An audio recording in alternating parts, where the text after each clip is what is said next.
Hello and welcome. In today's video, where I'll show you 3 easy ways to restart or force restart your Google Pixel phone. So let's get started. For the first method, you can use Quick Settings. Swipe down twice from the top of the screen to open the Quick Settings panel. Then, tap the power icon in the bottom right corner.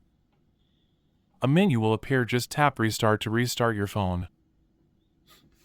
For the second method, you can use the power button. Just press the power and volume up buttons together, then release them. When the menu appears, then tap Restart to reboot your phone.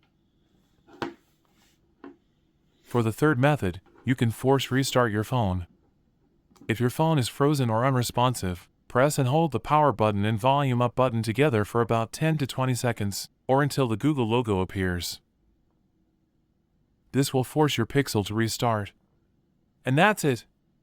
You successfully restarted or force restarted your Google Pixel phone using 3 different methods. Thanks for watching.